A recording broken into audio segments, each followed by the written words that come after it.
जो लंच की व्यवस्था है, हमने जो पॉइंट कलेक्ट किए हैं आपके बीच के रहने वाले, जो आपके बीच अपनी बात रखे, एक मेरा 2-3 पॉइंट का निवेदन है, उनको सुन लीजिएगा। उसके बाद मैं इस आंदोलन का विजन क्या है, आंदोलन को हम जीतेंगे कैसे, हमारी रणनीति क्या है, पूरा देश 1 अक्टूबर को कैसे आ रहा है, क्या करने जा रहा है, ये सब हम बात करेंगे। लेकिन कुछ हमारी जो संगठन की चीजें उस पर बात करें। मैं बार बार कहता हूँ, एक लाइन है पूरे देश के लोग जानते हैं, वो सब गुप्ता चला के जान जाता कि विजय बंधु की लाइन है, संवाद और संघर्ष जारी रहेगा। संवाद आपस में, संघर्ष सरकार से। हम उल्टा कर रहे हैं, संघर्ष वहां के लिए, दोनों लाइन बोला था मैंने, उसको गलत जगह न लगा। संवाद आपस में, संघर्ष सरकार से। क्या हम संवाद बढ़ाए हैं? पिछली भी मीटिंग मुझे याद है, मैं अच्छी तरीके से बोला था। मैं किसी को व्यक्तिगत आपेश के लिए नहीं बात कर रहा हूँ, लेकिन मैं चाहूँ तो अगर कुछ यहाँ खड़ा कर लूँ। और फिर मजे की बात, यहाँ तीनों ध्रुव है, मंडल भी है, प्रदेश भी है और जिला भी है, और चौथा अगर बात करें तो ब्लॉक, चारों खंबे यही है, ठीक है। और अगर मैं ऊपर से नीचे वाली बात करूं, ऊपर से नीचे दोनों तरफ बात होनी है। या हमारा प्रदेश का पदाधिकारी अपने जहां पर पर्यवेक्षक है, या जिस जिले में पर्यवेक्षक नहीं भी है, तो क्या अपने नीचे से नीचे संवाद कर रहा है? कोई जिला अध्यक्ष उनके बताएगा कि मंडल पर्यवेक्षक मेरे पास फोन गया, मंडल पर्यवेक्षक मेरे पास फोन गया। जिनके जिले के पर्यवेक्षक फोन किए उनको शुक्रिया, धन्यवाद से, जिन्होंने नहीं किया है हम उनको खड़े होकर जलील नहीं करना चाहिए, लेकिन हम मैसेज दे रहे हैं उनको करना क्या है, जो कर रहे हैं वो आपको भी करना है। संवाद बढ़ाएं, ये बात मैं पिछली बार भी और बार बार कहता हूँ, और हमारे इस आंदोलन में संवाद की बहुत जरूरत है। संवाद नीचे वाले भी ऊपर करें, नीचे वालों से पूछूं, क्या अपने मंडल पर्यवेक्षक से आपने फोन करके पूछा कि साहब प्रदेश की बैठक हमारी क्या जिम्मेदारी, हमें क्या करना? आपका भी काम है, ऐसा नहीं कि इधर कर, आपका भी काम है। नीचे और ऊपर दोनों तरफ संवाद। मैं आपसे कहना चाहता हूं, रोज आप 5 लोगों से बात करिए, 4 लोग नीचे वाले, 1 लोग तो कदर नहीं बता रहा हूं, 4 अपने नीचे बात करिए। आप जिला अध्यक्ष है तो ब्लॉक की बात करिए, ब्लॉक के नीचे तक बात करिए, एनटीआरसी तक जाइए, और आप उसके ऊपर हैं तो उसके नीचे बात करिए। अगर हम 5 का पैमाना बना दें, आज से आप मंत्र मान लीजिए कि 5 आदमी से बात करना है, 4 नीचे बात करना, 1 ऊपर। और जब बात करिए ना, कोई जिंदा दिली से बात करिए। मेरे पास बहुत लोगों को फोन आता है, मैं पिछले 15 दिन से फीवर में हूँ, दवा खा सकता हूँ, जो सबकी है जानते हैं, और रोज काम चल रहा है। चले परसों भी दोस्त भी 11 बजे तक बैठे थे, कल भी 10:30 तक बैठे थे, आज भी हाल में गिनती करने वाला मैं ही पहला व्यक्ति।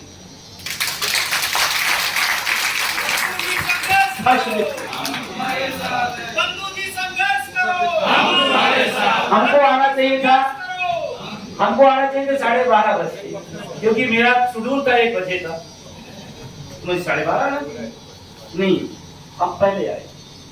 हम इस बात पे इसलिए कह रहे हैं कि ये आंदोलन है, आप बड़े पद पे हैं तो आपकी बड़ी जिम्मेदारी है, उसी के साथ की जिम्मेदारी है। तो संवाद बढ़ाएं, ये बात आप नोट कर लीजिए दिमाग में। 5 आदमी से बिना बात किए आप खाना नहीं खाएं, फिर देखिए कमाल क्या होता है। 4 नीचे, 1 और बात करिए जिंदा दिली से। हमारे पास कोई फोन करता है, ऐसा नहीं कि मेरे पास सब, जैसे सरकार के पास बिल्कुल राम राज है, हमारे पास ऐसा नहीं है ना। लेकिन जब कोई पूछता आप कैसे हैं, तो हम क्या बोलते हैं? तमाम लोगों से बात हुई होगी, तो फर्स्ट क्लास है, बिल्कुल ठीक है। ये बात जानते हैं आप, लॉजिकल बता रहा हूं। आप बार बार जिन चीजों को दोहराएंगे वो आपके जीवन में आएगी। आप मेरा प्रयोग करिएगा, प्रैक्टिकली मैं बता रहा हूं। आप बीमार भी हैं और आप कहिए उनसे कि भाई साहब मैं ठीक हूं, बिल्कुल ठीक हूं, कोई दिक्कत नहीं, उधर की ऊर्जा बढ़ेगी, आपके पास कन्वर्ट करेगी, आएगी, उसकी पॉजिटिव एनर्जी आपके अंदर जाएगी। और 10 से बात कर लो, 10 से कहो मैं ठीक हूँ, 11वां के बाद आप अपने आप ठीक हो जाओगे। ये सोच। और आप एक काम और करिए, कुछ लोग तो जो बोलेंगे विक्रमादित्य मौर्य का फोन है, हाँ सर बहुत तबीयत गड़बड़ है, बहुत दुखी है, बड़ी समस्या है। अरे भाई जो रिपोर्ट हो बताइए, तो रोने क्या बात है? कुछ लोग कह रहे सही बात है। और अगर आप इस बात को 10 बार दोहराएंगे तो आप वास्तव में बीमार हो जाएंगे, वास्तव में बीमार हो। आप बिल्कुल किसी भी हालत में, किसी भी मुसीबत में, ये बात मैं यूं नहीं कह रहा, आप अभी जाओ, कोई आदमी बीमार है, उसके घर जाओ मिलने के लिए, आपको मैं, आप गए तो उसको हाथ चल पूछे, उसको पॉजिटिव करने, और बीमार आदमी भाई साहब कैसे है आप? अरे भाई साहब बिल्कुल फाइन है, बहुत बढ़िया, आपको लौट के एनर्जी मिले। वो बीमार आदमी आपको एनर्जी दे रहा है, यार बीमार इतना हंसा, हम तो आए थे दुखी मन, मुझे मन बनाने के लिए कोई बात नहीं। सही है नहीं सही? आप इस बात को कन्वर्ट करिए, पॉजिटिव एनर्जी, सकारात्मक माहौल लाइए, और जब भी आप चाहे नीचे का चाहे ऊपर से बात करिए, पॉजिटिव बात करिए। आपकी कोई शिकवा शिकायत मैं नहीं करता उसको, आप करिए, लेकिन उचित प्लेटफॉर्म पर। आप संगठन से कोई समस्या है, सोशल मीडिया का विषय नहीं, मैं बार बार कह रहा हूं, आपको संगठन से, जिला अध्यक्ष से, ब्लॉक अध्यक्ष से, प्रदेश से, पर्यवेक्षक से कोई समस्या हो सकती है, मुझसे भी हो सकती है, वो बात व्यक्तिगत है, वो सोशल मीडिया का नहीं। ध्यान रखना, आज नोट कर लेना मेरी बात, जो व्यक्ति सोशल मीडिया पर संगठन की समस्याओं को लिखता है, ये मान लेना कि वो समस्या के समाधान के लिए नहीं चाहता है, वो रायता फैलाना चाहता है। आपसे मैं पूछना चाहता हूं, सब लोग जिम्मेदार साथी है, आपकी किसी बात पर पत्नी से अनबन हो गई, पड़ोसी से कहने जाओगे कि भाई साहब मेरी पत्नी से अनबन हो गई, इसका मतलब आप घर की बात पूरे गांव में रायता फैलाने की तैयारी में हो। ये क्या अच्छी बात है? क्या घर की बात है, घर में रहेगी, एक बार नहीं 10 बार रहेगी। और छोटी छोटी बातों पर आप नाराज जो होते हैं आपस में, उसको छोड़ दीजिए, क्योंकि आप बड़ी मंजिल के लिए, बड़े मुकाम के लिए संघर्ष कर रहे हैं, छोटी चीजों के लिए नहीं कर रहे। ये बात दिमाग में बिल्कुल रखना है, हम बड़े मिशन में हैं, और जब बड़े मिशन में होते हैं, और इसका आपको नमूना बताऊं, जब हमारे सैनिक वहां लड़ते हैं बॉर्डर पर, और आपको पता होगा एक बार वायरल हुई थी, और कई बार ऐसी आई है कि उनको ठीक से भोजन नहीं मिलता, लेकिन जब बॉर्डर युद्ध छिड़ता है तो दाल, नमक, चीनी और तंबाकू उसको नहीं देखते कि भाई साहब मुझे दाल नहीं मिली। उस समय उनका टारगेट वो बात की है, शिकायत करेंगे, उचित प्लेटफॉर्म में अपनी बात कहेंगे, लेकिन बॉर्डर पर गोली चलाते समय कहे भाई साहब मैं तो गोली से नहीं चलाऊं, मुझे तो खाना नहीं मिला। गारंटी है, श्योर है, 100% हारते हैं। और थोड़ा सा टेवा में है तो ठहर सीखिए, किसी बात पर इरिटेट ना हो जाइए एकदम से। ब्लॉक अध्यक्ष हमको कैसे आके आंख दिखा दिया, उसको दिखाने दीजिए, उसका हक है, पूरी तरह हक है। आपको नहीं दिखाएगा तो दूसरे संगठन पर जाकर आंख दिखाएगा क्या? दिखाने दीजिए, सुनिए, आप सुनने का मादा तैयार करिए, पेशेंस तैयार करिए। और जिन नेताओं की सबसे ज्यादा आलोचना होती है, मैं बार बार उदाहरण दिया, ये बात इसलिए कह रहा हूं कि सब लोग जिम्मेदार साथी हैं। सुनने का मादा तैयार करिए, लोकतंत्र है, हम जैसे सरकार से मांग करते हैं सरकार हमारी बात सुने, हम धरना देते हैं, रैली देते हैं, सरकार के अंदर अगर लोकतंत्र हो तो हमारी आपकी कोई बात नहीं दिल्ली से उठाएगी बंगाल खाड़ी में। लेकिन लोकतंत्र की चीज है, इसलिए वो भी सुनती है। और और नजारा आप देखना चाहते हैं, लोकतंत्र की खूबी देखना चाहते हैं, तो सदन में जाइए, चाहे मुख्यमंत्री चाहे प्रधानमंत्री हो, उसी के सामने विपक्ष का नेता खड़ा होकर कहता है, एक साधारण सा सदस्य खड़ा होकर कहता है कि माननीय प्रधानमंत्री जी ऐसा, माननीय प्रधानमंत्री जी ऐसा। अगर प्रधानमंत्री उसको व्यक्तिगत और लोकतंत्र भूल जाए तो सदन से निकलते ही मान वो घर नहीं पहुंचेंगे, वो बंगाल खाड़ी मिलेगी, इतनी ताकत होती है। लेकिन वो लोकतंत्र है, उसका मानता है, उसको तैयार करता है, क्या ठीक है ये तो कहेगा ही, कहना ही है। आप थोड़ा पेशेंस बनाएं। और अटेवा के लोग खासकर, ये विभागीय संगठन नहीं है कि सेटअप है, हो सकता है किसी कुर्सी यहाँ मिलनी थी वो वहां मिल गई, अब इसी का बस भाई साहब, ये तो अपमान मैं नहीं सह सकता हूँ। तो भाई साहब फिर बुढ़ापे का अपमान भी तैयार रहिए। वो मेरा नाम नहीं आया तो फिर आप इस आंदोलन में आ गए हैं, इसके लायक है नहीं। आ गए, आ सकता है, कोई भी आदमी आ सकता है नहीं। इन चीजों से थोड़ा सा, हाँ कोई बात हो गई आपस में, और इस बात को आपको कौन बता रहा है? राष्ट्रीय अध्यक्ष बता रहा है। मैं इसलिए बता रहा हूँ, रोज 10 लोगों को फोन आता है 10 राज्यों के, भाई साहब वो रामलीला भी हुआ नहीं, ये कैसे होगा, कैसे काम बनेगा, अभी तक आप क्या समझ रहे, क्या तैयारी आप कर रहे हैं? हो जाएगा, हो जाएगा। कुछ देर बाद फिर जब सुन लीजिए तो मुझसे पूछिए आपके राज्य से कितने लोग आ रहे हैं, तो थोड़ा सा नहीं भाई साहब वो है तैयारी चल रही है, मतलब हाँ ठीक है, मतलब आएंगे, ठीक ठाक लोग हैं, कितना आएंगे, थोड़ा पेशेंस रख के, है ना? रोज पूछ रहे हैं, और आज भी आप यहाँ पूछने आए हैं कि रामलीला हुआ कि नहीं। सही है नहीं सही? और हम कह रहे नहीं हुआ अभी। आपको बताने में क्या दिक्कत है? दिल्ली टीम लगी है, तैयारी है, वहां थोड़ा व्यवधान उत्पन्न किया जा रहा है।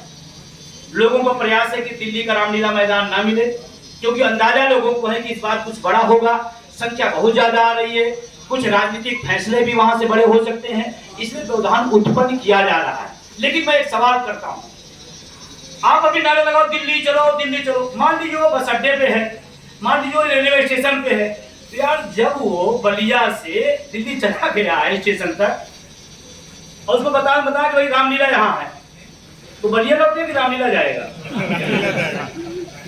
मान लीजिए अपने कहीं बुराड़ी है, तो वो गाजीपुर लौटेगा कि बुराड़ी मैदान जाएगा? अरे वो दिल्ली चला जाएगा तो जाए जहां बुलाओगे वही जाएगा, पहले दिल्ली तो ले चलो। गलत कह रहा हूं? अरे दिल्ली ले चलो, एक ही नारा दिल्ली चलो दिल्ली चलो, और दिल्ली चलो का नारा हमने थोड़ा दिया। देश के महान क्रांतिकारी नेता सुभाष चंद्र बोस का नारा है, दिल्ली चलो। कोई हम थोड़ा दे रहे हैं, उन्होंने दिया होगा तो कुछ कारण रहा होगा। उस समय भी एक अत्याचारी सरकार, तानाशाही सरकार थी, उसके खिलाफ दिया गया।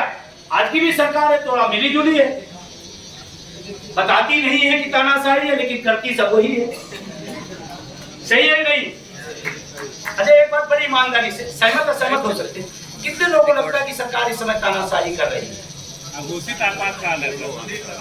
जो लोग अगर हाथ नहीं उठाए हैं तो कोई बुरे नहीं, फिर है ये लोकतंत्र का पक्ष है, सहमत हो सकते हैं, सहमत हो सकते हैं। हमने तो एक जनमत के लिए बात की भाई क्या है, और उसका उदाहरण मैं आप सामने दूंगा। मऊ की घटना भी 3 तारीख को हुई थी, पता आप लोगों को?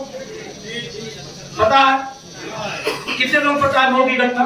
2 तारीख 2 को, ठीक है। अब एक सवाल मेरा और ऐसे जुड़ा हुआ, इतने लोगों को पता है 2 तारीख को मऊ में घटना हुई, लेकिन मैं एक बात पूछ रहा, इस घटना पर कितने लोगों ने 5 लाइन लिखी? सही बोलना, झूठ बोले खौफा कर। 5 लाइन लिखा, लिखना चाहिए। क्या जरूरी है कि आपकी गिरफ्तारी होगी, आपका नंबर आए तभी आप उस दिन लिखने लायक नहीं रहेंगे? आज आप लिखे रहेंगे तो कल लोग आपके लिए लिखेंगे। जैसे हमारे यहाँ परंपरा शादी ब्याह में है, हम अभी से किसी मौसी क्या, मामा क्या, पड़ोसी क्या शादी बहन बेटी को की, तो हम लोग जाके देते हैं 11 रुपए 1100 रुपए 5100, जो हमारी क्षमता है देते हैं ना देते। वो हम क्या करते हैं, उसको ले जाके गटर में फेंक रहे हैं क्या? वो जो हम पूरे 2 साल 4 साल 5 साल 10 साल करते हैं, जो हमारे यहाँ होता है तो बढ़ के आज आप दोगे 1100 ना, 5 साल बाद आपकी बेटी से गारंटी है 2300 बढ़ के।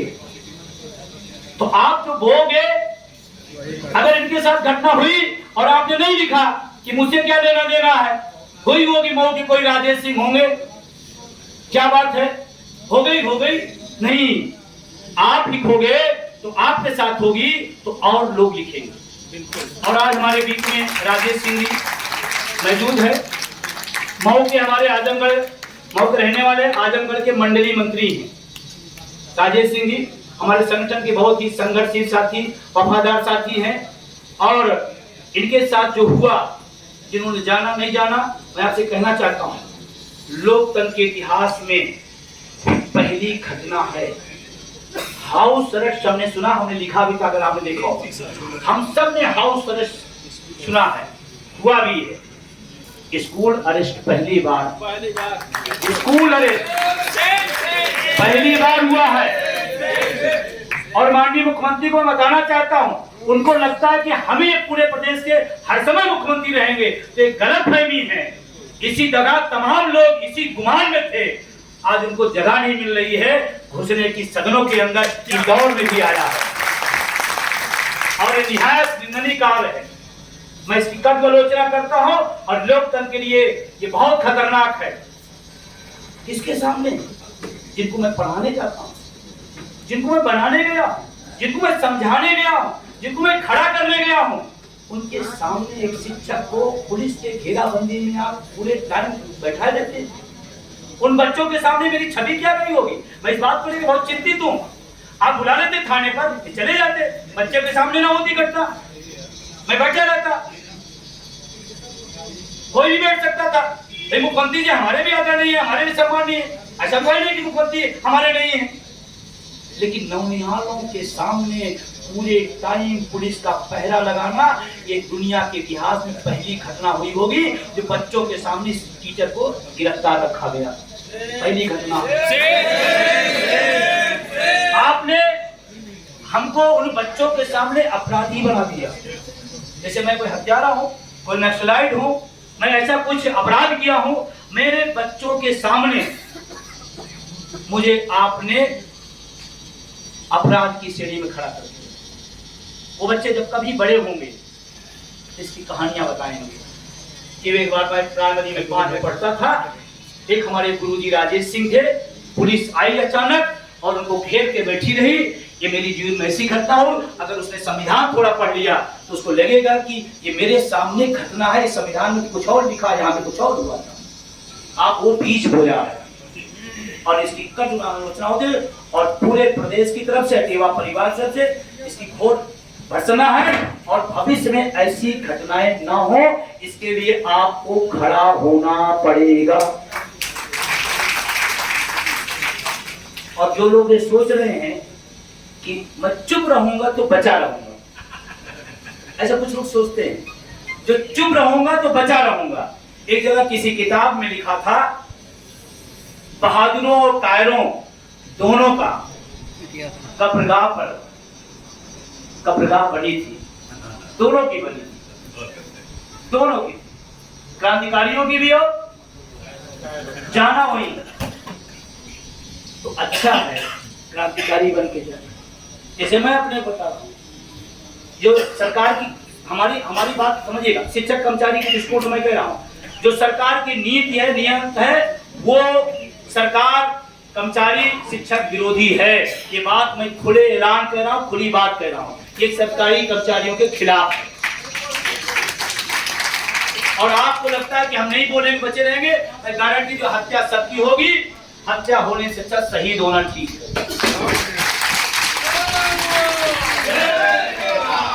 बंधु जी संघर्ष करो, हम तुम्हारे साथ हैं। बंधु जी संघर्ष करो, हम तुम्हारे साथ हैं। समय नहीं है क्योंकि टाइम टू टाइम मैं चाहता हूँ आगे हो।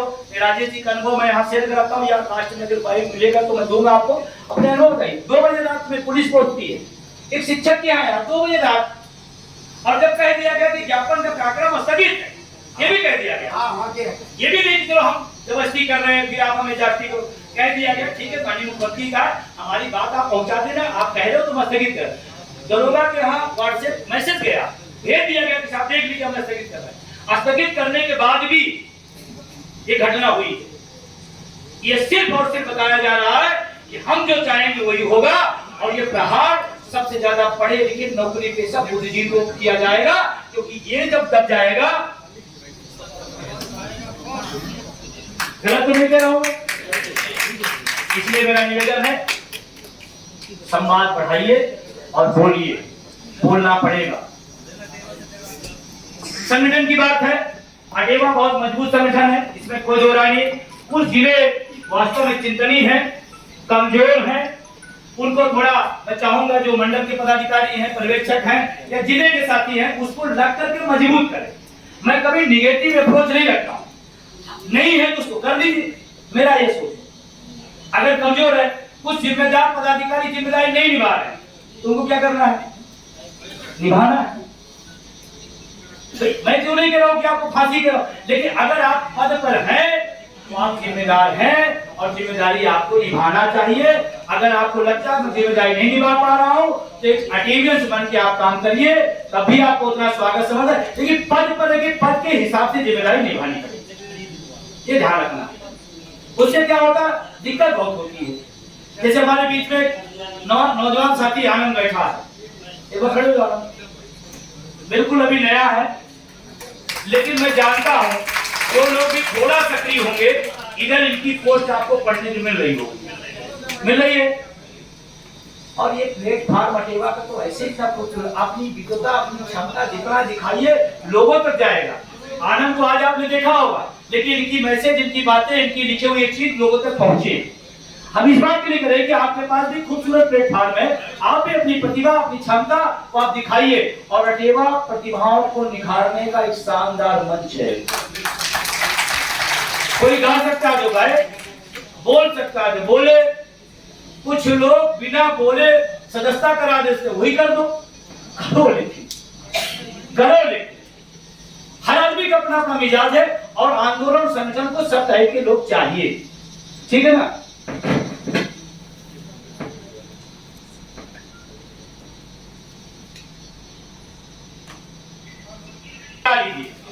क्यों जितेंद्र जी, आपका काम इतना छोड़ो कि हम करा लिए, जिला सोचे काम है कि हमने अपना करा लिया, इतने तो रैली होगी। हर व्यक्ति कम से कम 5-10 लोगों को मोटिवेट करे कि वो इतनी जिम्मेदारी ले ले। 1 अक्टूबर के बारे में आप बताऊं, आपकी सरकार ज्यादा मुस्तैद है, हमारे लोग कम मुस्तैद हैं। पिछली 2 रैलियों में हम लोग मुस्तैद ज्यादा थे, सरकार बहुत ज्यादा मुस्तैद उस समय नहीं थी। लेकिन इस बार मुस्तैद हर चीज पर अड़चन डालेगी, इसीलिए मैं पूर्व अनुभव आपको बता देता हूं। अगर आपको मैदान के लिए फैसला आ जाता है, आज या कल में आ जाएगा, रामलीला ओके हो गया है, अमाउंट जब जमा हो जाएगा तो मान लिया जाता है, रसीद मिल जाती है, मान लिया पक्का प्रक्रिया पूरी है, अमाउंट का केवल मामला है, आज या कल में जमा हो जाएगा। क्यों जमा हो जाएगा? आज आपने दिया तो कल जमा हो जाएगा।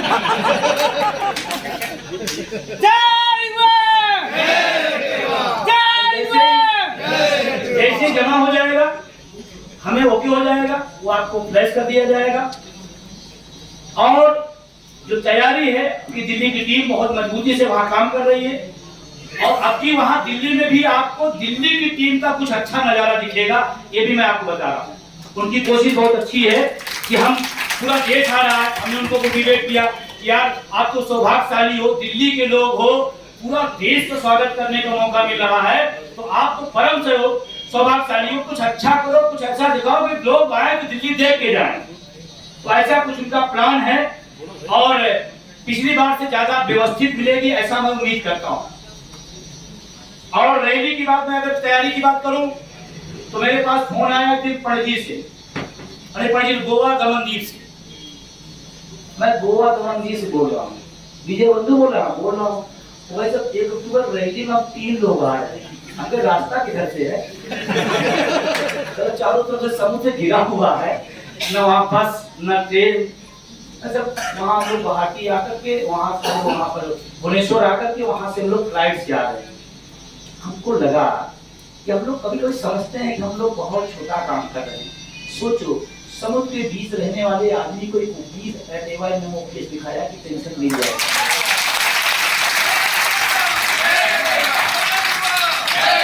ये छोटी बात है क्या? घर में आप रहते हैं, अचानक कोई काम पड़ जाए, अपने भाई को बुलाओ तो भाई कहता भी मोबाइल में बात करता, वो नहीं आता, सच बता रहा हूँ। और वहां से आता क्या लेके आ रहा? उम्मीद। और उम्मीद किस पर टिकी है? आप और अटेवा को दो भूमिका निभानी पड़ती, मैं बार बार कह रहा हूँ। आप प्रदेश की भी ताकत है और देश की भी ताकत है, आप पर डबल जिम्मेदारी है। और एक बात जरूर कहूंगा, जो टोपियां रहेंगी, आप एक तरफ पुरानी पेंशन बहाल करेंगे, एक तरफ अटेवा, जैसे आपकी ताकत वहां दिखे ना कि 100 में 70 अटेवियन है ना, दिखना चाहिए ना, 100 में 70 सही है फार्मूला। हमने देश वालों पे 30% तुम्हारी जिम्मेदारी, 70% उत्तर प्रदेश की जिम्मेदारी। बड़े हैं तो बड़ी जिम्मेदारी होनी चाहिए, नहीं होनी चाहिए? होनी चाहिए। तो किसके दम पर हम ये वादा कर लिए हैं? आप लोगों के दम पर। रैली बेहतरीन होगी, हो सकता है 1 अक्टूबर को एक आध विकेट और गिर जाए, ठीक है, एक आध विकेट से एलपीएस हो जाए, ऐसा प्रयास है, ऐसी कोशिश है। कुछ लोग एक आरोप लगाते हैं कि विजय बंधु ने शिक्षकों कर्मचारियों को राजनीतिक कर दिए। मैं स्वीकार करता हूं होशो हवास में कि मैंने मुर्दा मुद्दे को राजनीतिक मुद्दा बनाकर 5 राज्यों में बढ़ाया। बंधु जी संघर्ष करो, हम तुम्हारे साथ हैं। बंधु जी संघर्ष करो। मैं आपसे कहना चाहता हूं, आप 100 साल धरना दो, ये 5 राज्य इसलिए हुए कि हमने उनको वोट की चोट मारी, उनको लगा कि ये खतरनाक हो सकता है, तो दूसरे ने आके थाम लिया हाथ। अगर पॉलिटिकल मुद्दा न बनता तो 5 राज्य में आपको पेंशन नहीं मिलती, भूल जाना। मैं सच बता रहा हूं। और लोग कहते हैं राजनीतिक मुद्दा, अरे कोई वोटर है तो गैर राजनीतिक कैसे हो सकता है? कोई मतदाता कैसे गैर राजनीतिक हो सकता है? आप बुद्धिजीवी बताओ, मैं गलत कर रहा हूं? एकदम सही। अगर हम मतदाता हैं तो हम इधर या उधर या उधर या इधर, किधर तो किधर, कहीं न कहीं तो मत बात करें। तो हम गैर राजनीतिक कैसे हो सकते हैं? और एक बहुत बड़ी जो माइनस पॉइंट है, मैं आपके बीच में कहना चाहता हूं, हर आदमी एक बार ये मास्टर राजनीति कर रहा है यार, पढ़ा लिखा आदमी राजनीति के तो पढ़ा लिखा राजनीति न करे, मतलब अनपढ़ गवार विधायक मंत्री मुख्यमंत्री सांसद बने वो ठीक है, पढ़ा लिखा राजनीति करे। इस परिभाषा को हिंदुस्तान में बदलने की जरूरत है। पढ़ा लिखा राजनीति करेगा, इसमें कोई दो राय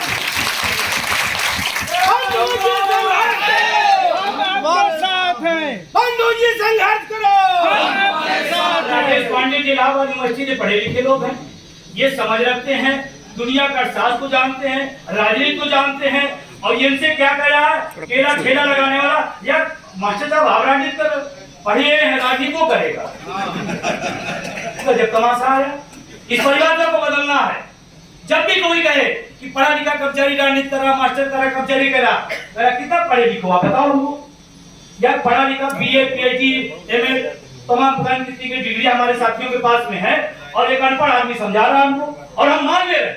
मजे बात देखो, हम मान भी ले रहे हैं कि बात सही है यार, इसकी बात बिल्कुल सही है, ये परिभाषा बदलनी है। 1 अक्टूबर अगर सब अच्छा रहा, सरकार काम करने दी, तो शिक्षकों कर्मचारियों के इतिहास की अब तक सबसे बड़ी रैली होने जा रही है।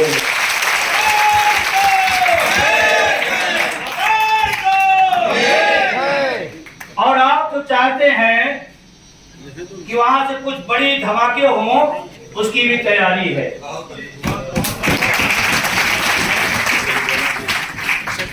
यही बात तमाम नेताओं को, शिक्षकों को अखरती है। और अटेवा का फायदा मैं बताओ, बहुत ताकतवर दिखे रही। अटेवा का विजन बहुत बड़ा है, बहुत तगड़ा है, अभी बहुत कुछ बदलेगा, साथ खड़े रहिए।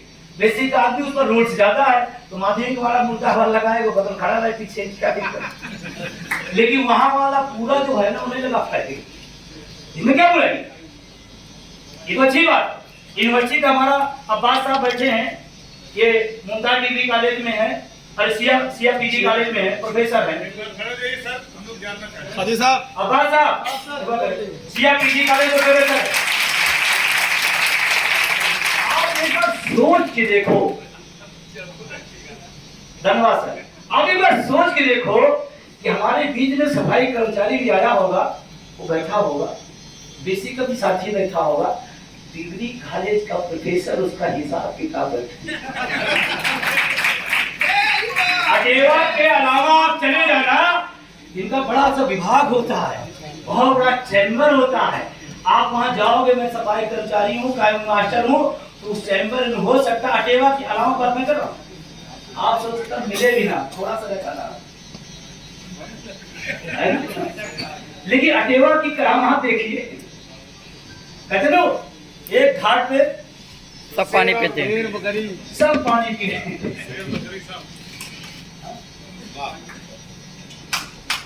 एक बार जोर से जय वाह, जय वाह, जय वाह, जय वाह, गाड़ी पेंशन बहाल करो, गाड़ी पेंशन बहाल करो, एक ही मिशन, निजीकरण बंद करो, निजीकरण बंद करो, निजीकरण बंद करो, दोनों हाथ आगे, निजीकरण बंद करो, निजीकरण बंद करो, निजीकरण बंद करो, गाड़ी पेंशन बहाल करो, गाड़ी पेंशन बहाल करो, वोट फार ओपीएस, वोट फार ओपीएस, वोट फार ओपीएस। धन्यवाद।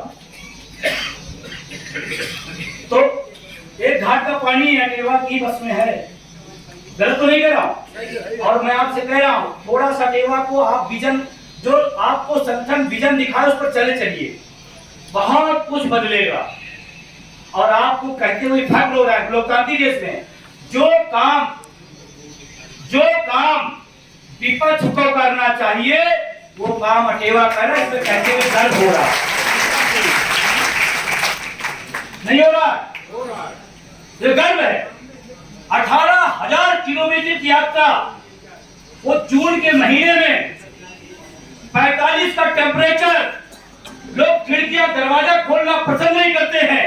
उस दौर में आप अटेवियंस सहयोगी संगठन सड़कों पर खून पसीना बहाने काम किया, ये कोई साधारण काम नहीं। मैंने राष्ट्रीय कार्यकारिणी में जब रखा तो लोगों ने कहा ये सफल नहीं होगा, अध्यक्ष जी आप क्या निर्णय ले रहे हैं। मेरा विश्वास था कि मैंने 10 साल इस खून पसीने से आंदोलन को, संगठन को दिया है, अगर मैं निकल के जाऊंगा, हमारे लोग पहुंचेंगे तो सड़कों पर लोग मिलेंगे, और मुझे कहते हुए खुशी हो रही है, दिन में ही नहीं मिले, रात में भी लोग खड़े रहे, रात में भी खड़े रहे। ये किसी संगठन की बूते की बस की बात नहीं, यह आपके बस की बात है।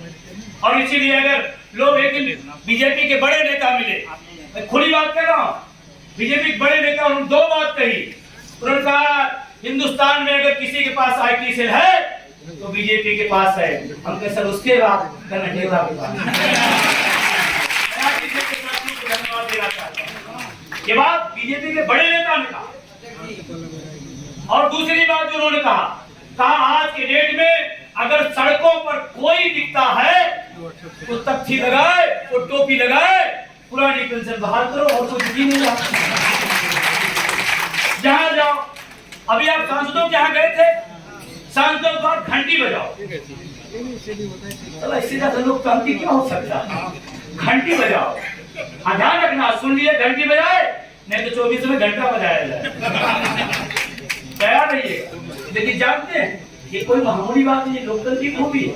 वही सांसद जिसके खिलाफ आप लड़ रहे हो, वही सांसद जो कह रहा है कि मास्टर हमारे खिलाफ काम कर रहा है, अरे भाई ये बैठिए क्या प्रॉब्लम है आपकी, इतनी बड़ी बात।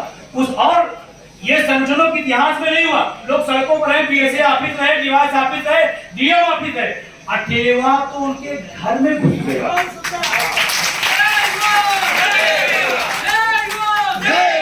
घर में घुसकर इंतला देने आया है जो सुभाष भाई, घर में घुसकर आपने खेती में 2 सांसदों घर में घुस गए। और ज्यादा सुन लो, नहीं आज हमारा टेवियंस सांसद के घर में घुस रहा है, कल ऐसा न हो सांसद संसद में घुस जाए।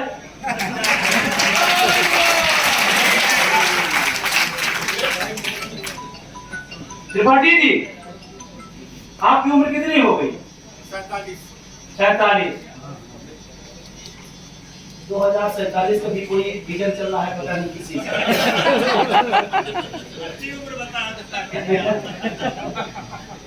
47 कितने साल रिटायर है? नहीं, अब कई साल बचे आप? 13 साल। हाँ, आपको एक लाइन बोल रहा हूँ, अटेवा को मजबूत करिए, खड़े रहिए।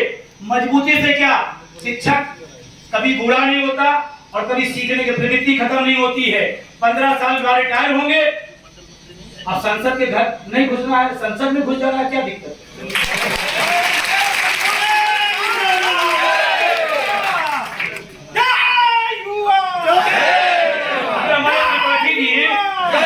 हमारे त्रिपाठी जी और संसद में जब खड़े होंगे तो शिक्षकों, कर्मचारियों, डीए, महंगाई, भत्ता, इसको इनको समझाना भी पड़े, बोलेंगे क्या गलत है इसमें? कोई गलत है क्या? बोलो भाई, समीर भाई बताइए, गलत है क्या? अरे जिस खून पसीने से संगठन खड़ा किया गया है, घर घर है, तो घर घर वाला वहां भी चला जाएगा, क्या दिक्कत है? उमेश भाई समझ रहे हैं? ये छोटी मोटी यंत्र नहीं है, ये बहुत बड़ा यंत्र है। अभी पेंशन को एनपीएस से ओपीएस में बदला है, फिर विधायक बनाया है, फिर सांसद बनाया है, फिर सरकार बदला है, कल सरकार बना दे। बंधु जी संघर्ष करो, हम तुम्हारे साथ हैं। अच्छा, त्रिपाठी जी अगर रिटायर हो जाए क्या करेंगे? सांसद बनेंगे, सांसद। तब उसमें एक प्रकोष्ठ बना जाएगा, सेवानिवृत्त होगा अटेवा प्रकोष्ठ।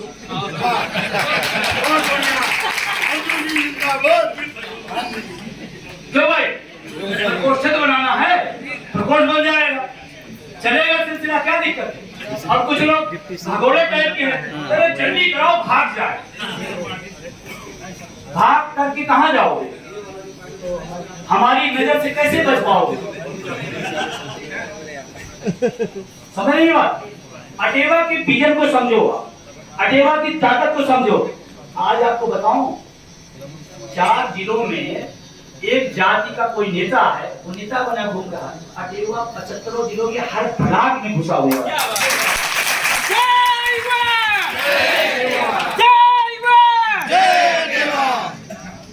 संदीप वर्मा जी, गलत तो नहीं कह रहा हूं? कोई जगह बता दीजिए, कोई ब्लॉक बता दीजिए जहां टीवीएस ना हो।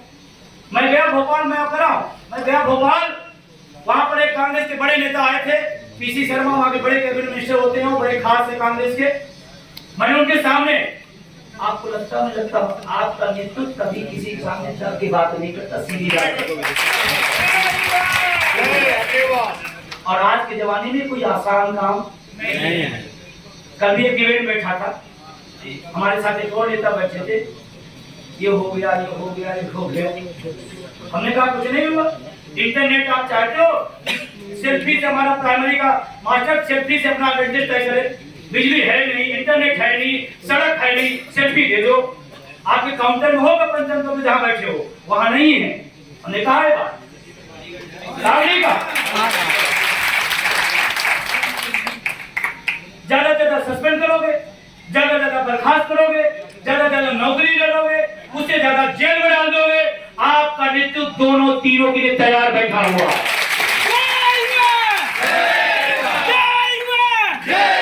बंधु जी संघर्ष करो, हम तुम्हारे साथ हैं। बंधु जी संघर्ष करो, हम तुम्हारे साथ तैयार हूँ। और इसीलिए मैंने गाना सुनाया, इसीलिए मैंने गाना सुनाया, मैं जेल चला जाऊंगा। कोई पहली बार जा रहा हूं क्या?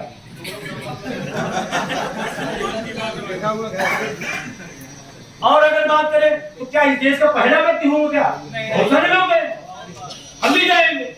हाँ, एक काम वहां तभी मैं भी पॉजिटिव हूँ, एक काम मेरा बच्चा वहां करूंगा। भाग दौड़ के चक्कर में किताब नहीं लिख पा रहा हूँ, और सबसे अच्छी जगह है,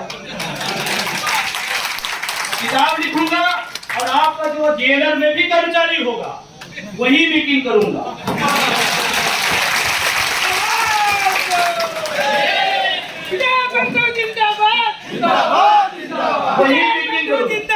वही मीटिंग करूंगा, जो जेलर हो एमपीएस वाले हमको खाने की अच्छी व्यवस्था कराएगा,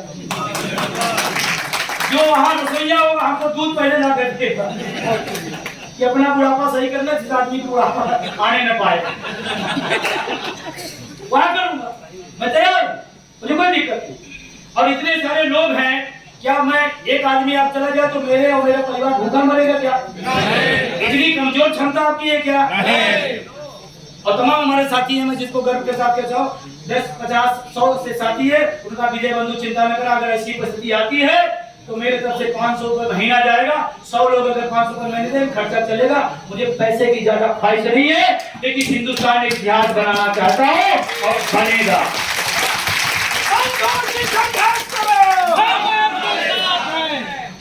बनेगा नहीं बनेगा? चौहान साहब हमारे बैठे हैं, हमारे साथ भूख हड़ताल में बैठे थे, तब से विजन समझ गए, आज तक चले जा रहे हैं, चले जा रहे हैं। इनके यहाँ कभी कोई गया संगठन का मैसेज ये करना, इन्होंने कभी पलट के मुझसे नहीं पूछा क्यों करना है, 15 जुलाई से ही क्यों करना है, 18 से क्यों नहीं गया तो करना। संगठन का मैसेज गया, और जब इतना बड़ा संगठन, इतना मजबूत संगठन, इतना बड़ा विजन आपके सामने है, इस वक्त में अपना समय, वो लोग कहते पेंशन बहाल हो जाएगी तो अटेवा क्या करेगा? सारे टीवीएस को बोर्ड में भरेंगे, बंगाल खाड़ी में जा गिराएंगे। सही है भाई, बहाल हो गई तो अटेवा क्या करेगा? एक पूरा सारे संगठन है समाप्त हो जाएंगे, ला देंगे, ले चले जाएंगे।